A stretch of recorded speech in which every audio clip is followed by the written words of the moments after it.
연봉 5천만 원. 제가 처음 이 숫자를 계약서에서 봤을 때를 아직도 기억합니다. 하늘을 날아갈 것 같았죠. 2024년 봄, 드디어 저도 2030 직장인들의 꿈의 숫자인 연봉 5천을 달성했습니다. 이 정도면 성공한 인생 아닐까? 달콤한 착각에 빠졌습니다. 남들보다 높은 연봉을 무기 삼아 화려한 인프라를 갖춘 서울, 그 중에서도 강남으로의 이주를 결심했죠. 모든 것이 완벽해 보였습니다. 하지만 그 완벽했던 환상은 부동산 앱을 켜는 순간 처참하게 무너지기 시작합니다. 마치 이 그림처럼 말이죠. 월세 100만 원이라는 거대한 바위와 보증금 1억이라는 더 무거운 바위가 저를 짓누르기 시작했습니다. 강남에 내 몸 하나 녜 곳을 찾는 게 이렇게 힘든 일이었을까요? 제가 찾던 조건은 아주 소박했습니다. 오피스텔이나 원룸, 방 1개, 전용 면적 20제곱미터 이상, 그리고 역에서 걸어서 10분 이내. 그런데 현실의 장벽은 너무나도 높았습니다. 월세 100만 원 이하로는 매물 없음이라는 메시지만 보일 뿐이었죠. 가장 저렴한 곳조차 월세 70만 원부터 시작이었고 그마저도 반지 하나 역에서 한참 먼 곳들이었습니다. 연봉 5천이면 월 실수령액은 약 340만 원. 여기서부터 숨만 쉬어도 나가는 고정비의 무거운 압박이 시작됩니다. 결국 제 통장은 이런 모습이 되고 맙니다. 월급 340만 원이라는 피자가 들어오자마자 무서운 괴물들이 달려들어 순식간에 조각내버리죠. 가장 큰 조각을 떼어가는 괴물은 바로 월세입니다. 강남 원룸 평균 월세 80만 원이 순식간에 사라집니다. 그리고 식비, 교통비라는 이름의 괴물들이 나머지 조각들을 탐냅니다. 여기에 관리비, 통신비, 보험료 같은 이름 없는 작은 괴물들까지 합세하면 결과는 0입니다. 저축은커녕 다음 달 월급날만 기다리는 신세가 되는 거죠. 이건 단순히 개인의 낭비 문제가 아닙니다. 바로 명확한 숫자와 구조의 문제입니다. 내 통장이 왜 통장이 아니라 스치기만 할 뿐인 통장이 되는지 그 구조를 알아야 합니다. 데이터는 더 냉정하게 현실을 보여줍니다. 통계청과 KB부동산 데이터에 따르면 강남에 사는 1인 가구의 월 평균 생존 비용은 약 240만 원에서 280만 원에 달합니다. 여기에는 주거비, 식비, 교통, 통신, 의료, 여가 등 정말 살아가기 위한 최소한의 비용이 포함됩니다. 자, 여기서 병목 구간, 즉 보틀렉이 발생합니다. 내 월 실수령액은 340만 원인데 생활비로 280만 원이 나간다고 가정해봅시다. 그럼 저축 가능한 금액은 고작 60만 원에서 100만 원 남짓입니다. 이것이 바로 구조적으로 자산 증식이 묶여버리는 위험 구간에 진입했다는 신호입니다. 이런 현실은 강남 라이프를 3가지 계급으로 나눕니다. 가장 아래, 레벨 1은 최소 생존 단계입니다. 주거비와 필수 생활비만 겨우 해결하며 매달 통장 잔고가 영원에 수렴하는 그야말로 하루하루 버티는 삶이죠. 그 위, 레벨 2는 평균 생활 단계입니다. 가끔 외식도 하고 여가도 즐기고 남들 하는 만큼은 소비하지만 미래 대비는 부족한 단계입니다. 현재를 즐기는 만큼 미래가 불안해지는 아이러니한 상황이죠. 그리고 꿈의 단계, 레벨 3은 저축 가능 생활입니다. 평균적인 지출을 유지하면서도 매달 100만 원 이상의 미래 자산을 꾸준히 축적하는 단계죠. 연봉 5천 직장인은 어디에 속할까요? 바로 이 표가 그 답을 알려줍니다. 삶의 질을 결정하는 연봉 커트라인. 최소 생존을 위해서는 월 13만 140만 원, 즉 연봉 3천만 원 이상이 필요합니다. 하지만 우리가 원하는 건 이게 아니죠. 평균 생활을 누리려면 월 255만 원, 연봉으로는 4,500에서 5천만 원이 필요합니다. 연봉 5천만 원은 이 평균 생활을 겨우 턱걸이하는 수준입니다. 그렇다면 저축 생활은 어떨까요? 월 355만 원, 연봉으로는 무려 6,500만 원 이상이 필요하다는 계산이 나옵니다. 결국 연봉 5천만 원의 딜레마는 이것입니다. 강남에서 평균 생활과 저축 생활 사이 아슬아슬한 줄타기를 해야 한다는 것. 선택은 강요됩니다. 옵션 A 남들처럼 먹고 즐기며 현재의 평균적인 삶을 택하면 미래 저축을 포기해야 합니다. 옵션 B 미래를 대비해 저축을 택하면 현재 삶의 질을 극단적으로 낮춰야 합니다.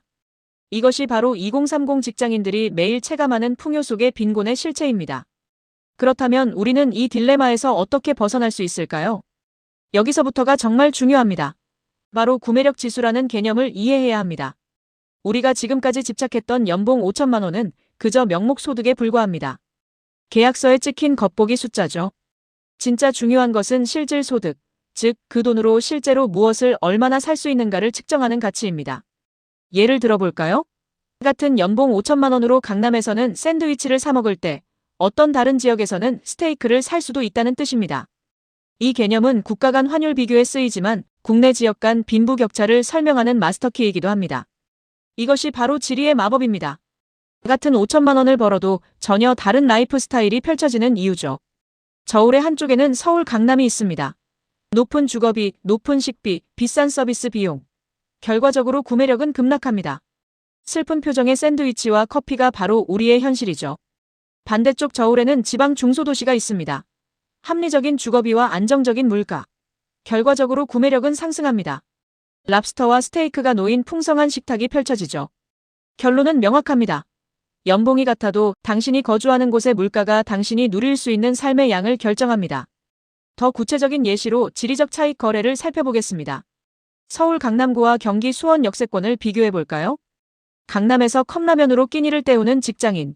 이곳의 원룸 평균 월세는 80에서 100만 원, 점심식대는 1만 3천 원에서 1만 5천 원입니다. 반면 수원 역세권에서 스테이크를 써는 직장인. 이곳의 원룸 평균 월세는 45에서 60만 원, 점심식대는 9천 원에서 1만 1천 원입니다.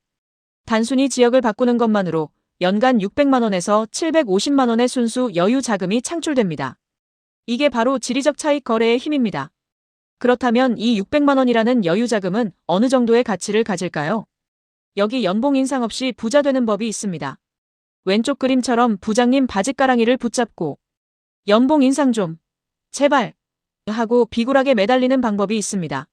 하지만 더 똑똑한 방법은 오른쪽에 있습니다. 바로 주거지 이동을 통해 연 600만 원의 고정비를 절감하는 이사저축입니다. 스텝 2. 세금의 역설을 보시죠. 세금과 4대 보험을 뗀 실수령액 600만 원을 늘리려면 명목 연봉은 얼마나 올라야 할까요? 놀랍게도 실제로는 연봉 800만 원 이상의 파격적인 인상이 필요합니다. 어느 쪽이 더 현실적인가요? 800만 원 연봉 협상인가요? 아니면 600만 원 고정비 절감인가요? 핵심 인사이트는 이것입니다. 가장 확실하고 빠른 재무 개선은 상사에게 아쉬운 소리를 하는 것이 아니라 고정비 다이어트 즉 위치 이동에서 나옵니다. 이것이 바로 역전의 마법입니다. 가상의 서울 직장인과 부산 직장인 한 씨의 사례를 비교해 봅시다. 명목 연봉은 서울 직장인이 500만 원 더 높습니다. 계약서상으로는 승자처럼 보이죠. 하지만 고정생활비 지출을 보면 서울 직장인이 부산 직장인 한 씨보다 압도적으로 많습니다. 그 결과 최종 월 저축액은 어떻게 될까요? 서울 직장인은 거의 저축을 못하거나 마이너스인 반면 부산 직장인 한 씨는 꾸준히 저축을 해나갑니다. 완벽한 역전이죠. 구매력 지수 관점에서 진짜 승자는 계약서의 숫자가 높은 사람이 아니라 실질 마진이 높은 사람입니다. 이제 우리는 새로운 무기를 손에 넣었습니다. 바로 구매력 지수라는 탐험 지도입니다. 더 이상 명목 소득에 속지 않고 구매력 지수를 이해하면 직장인으로서의 모든 의사결정은 근본적으로 진화합니다. 단순히 연봉이 높은 곳만을 좇는 1차원적 접근에서 벗어나십시오. 이제 당신의 실질 구매력을 극대화하는 3차원적 전략의 갈래들을 고민해야 합니다. 이직, 주거, 그리고 커리어의 방향까지 모든 것을 새롭게 봐야 합니다. 이것이 바로 당신의 삶을 재설계할 의사결정 매트릭스입니다. 세 가지 퍼즐 조각을 맞춰봅시다. 첫째, 이직 결정입니다. 연봉 500만 원 인상 제한에 들뜨기 전에 그로 인해 주거비 600만 원 증가라는 함정에 빠지진 않는지 이직 시의 실질 손익을 철저히 계산해야 합니다. 둘째, 주거 선택입니다. 직장과 가까운 직주 근접 프리미엄의 가치와 조금 멀리 살며 아끼는 통근 저축의 가치를 비교해야 합니다. 당신의 시간 비용과 교통비를 모두 돈으로 환산하여 최적의 마지노선을 찾아야 합니다. 셋째, 커리어 방향입니다. 지방 거점 기업이나 원격 근무를 적극적으로 공략하는 전략입니다. 서울 수준의 급여를 받으면서 지방의 낮은 물가를 누리는 구매력 극대화의 끝판왕 전략이죠. 결론입니다. 더 많은 것을 살 수 있는 삶을 위하여. 기억하십시오. 당신의 연봉은 부족하지 않습니다. 불균형이 문제일 뿐입니다. 연봉 5천으로 강남에서 살 수 없는 이유는 당신의 무능력함이 아닙니다. 연봉과 거주지 사이의 구조적 불균형 때문입니다. 이제 계약서의 숫자 넘어 그 이면을 보십시오. 같은 연봉으로 더 큰 삶과 미래를 누리는 것. 그것이 구매력 지수가 우리에게 쥐어준 최고의 무기입니다.